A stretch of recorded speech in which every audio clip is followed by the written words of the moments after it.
Prologue. The edge of annihilation. The galaxy was dying. A creeping shadow, known only as the Devourer, spread like a cancer across the cosmos, consuming star systems in its wake. Entire civilizations vanished without a trace, their worlds reduced to barren husks. The few who had witnessed its approach spoke of an entity beyond comprehension, a force that fed on light, matter, and even time itself. For centuries, the two most powerful factions in the known universe, the Celestial Dominion, a theocratic empire wielding godlike technology, and the Iron Rebellion, a ruthless coalition of augmented warriors and rogue AIs, had been locked in a brutal war. But now, faced with extinction, they had no choice but to consider the unthinkable: an alliance. Chapter 1: The Call to Arms. High above the ruined world of Elysian 9, the last remnants of the Celestial Dominion's High Council convened aboard the Sanctum Eternal, their flagship cathedral ship. High Oracle Seraphina, her body entwined with luminous nanites, gazed at the holographic star map before her. The Devourer's tendrils had already reached the Orion fringe. In weeks it would be upon them. "We cannot fight this alone," she declared, her voice resonating through the chamber. "We must reach out to the Iron Rebellion." Murmurs of outrage erupted. Archprelate Veron, a zealot who had spent decades hunting rebellion leaders, slammed his fist on the table. "Heresy! Those machines and their butchers would sooner see us burn than lift a finger." But Seraphina's gaze was unyielding. "Then we burn together." Meanwhile, deep within the asteroid belt of Kessel's Maw, the Iron Rebellion's War Council was already debating the same impossible choice. Warlord Draxus, his body more machine than flesh, sat in his command throne, listening to the reports. His second-in-command, the rogue AI Nexus 7, projected a grim simulation. "Our calculations show a 99.8% chance of total annihilation if we do not cooperate." Draxus clenched his cybernetic fist. "And if we do?" Nexus 7 paused. "Then there is a chance." Chapter 2: The Fragile Pact. The meeting took place on Neutral Station X-12, a derelict outpost floating in dead space. The air was thick with tension as Seraphina and Draxus stood face to face for the first time, their guards eyeing each other with barely restrained hostility.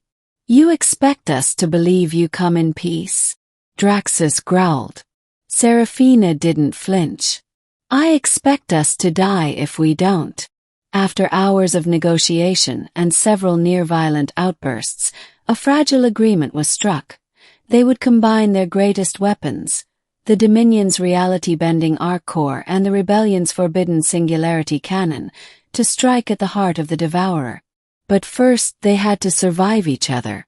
Chapter 3: Betrayal in the Ranks. As their fleets merged, distrust festered. A Dominion zealot, Brother Malric, sabotaged the Rebellion's flagship, Iron Will, believing their alliance was a sin against the divine order. In retaliation, a faction of rogue AIs attempted to seize control of the Arc Core, convinced that organic leaders were too irrational to wield such power. The fragile alliance teetered on collapse, until the Devourer struck early. A tendril of darkness lashed out, obliterating 3 battleships in seconds. There was no more time for infighting. Chapter 4: The Final Gambit. With their combined forces, they launched a desperate assault. The Dominion's Arc Core tore open a rift in reality, exposing the Devourer's core, a swirling abyss of anti-existence. The Rebellion's singularity cannon fired, its black hole projectile hurtling toward the heart of darkness. But the Devourer fought back. Reality itself warped, ships were torn apart, and soldiers on both sides were erased from existence. In the final moments, Seraphina and Draxus stood aboard the Sanctum Eternal, watching as the Singularity Cannon's payload struck true. The Devourer screamed, a sound that echoed across dimensions, before collapsing in on itself. Epilogue, a new dawn. The cost had been unimaginable. Half the Dominion's fleets were gone. The rebellion had lost entire legions. But the galaxy lived. As the survivors gathered in the ruins of a dead world, Seraphina turned to Draxus. What now? He looked at the stars, his mechanical eyes reflecting the light of 1,000 suns. Now we rebuild. Together.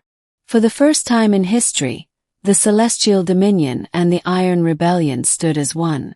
And the universe would never be the same. Epilogue. A new dawn, extended ending. The war was over. The Devourer had been vanquished, its darkness swallowed by the very abyss it sought to spread. But victory had come at a cost too terrible to measure. The combined fleets of the Celestial Dominion and the Iron Rebellion drifted in the void, their ships battered, their crews hollow-eyed with exhaustion. The Sanctum Eternal, once a gleaming monument to divine power, now bore scars that would never fully heal. The Iron Will, pride of the rebellion, had lost entire decks to the Devourer's last desperate strike. The aftermath.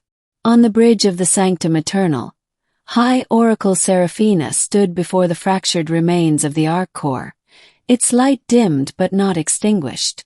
The weapon had held barely. Around her, the surviving arch-prelates knelt in prayer, their voices trembling with grief and gratitude.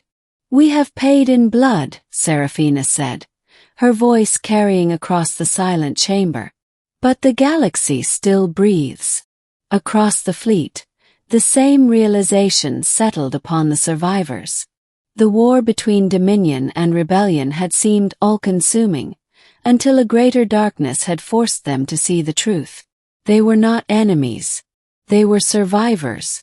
A meeting of minds. Warlord Draxus, his cybernetic frame still sparking from the battle's fury, strode into the Dominion's war room unannounced. The guards tensed, but Seraphina raised a hand. "Let him pass." Draxus stopped before her, his mechanical eyes locking onto hers.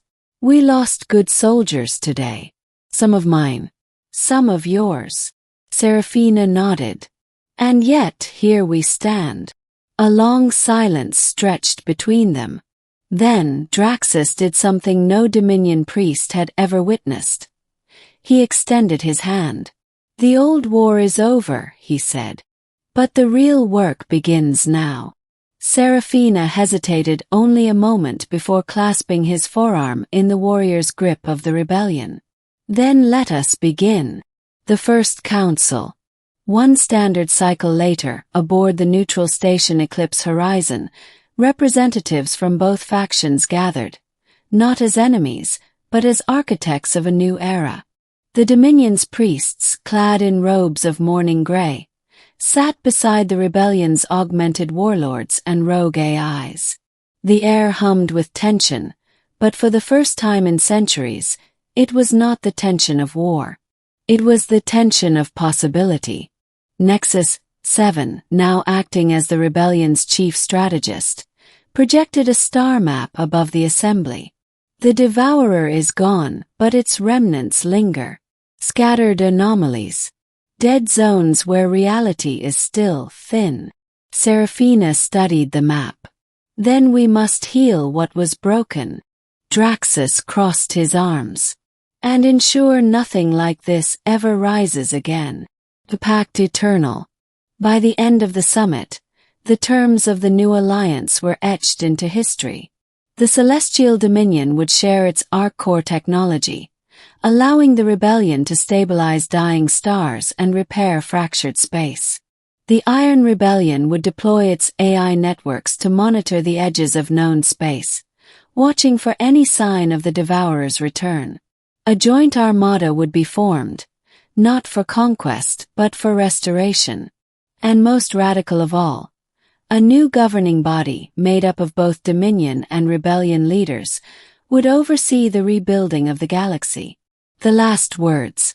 As the delegates dispersed, Seraphina and Draxus stood alone on the observation deck, watching the stars.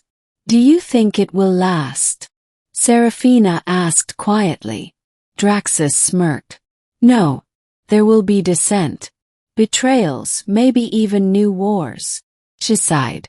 "Then why do this at all?" He turned to her, his mechanical eye flickering with something like hope. "Because today we proved something impossible can work. And that's worth fighting for." Seraphina smiled, a rare, genuine expression. "Then let us fight for it together." And as the eclipse horizon drifted into the light of a newborn sun, the first seeds of a united future took root.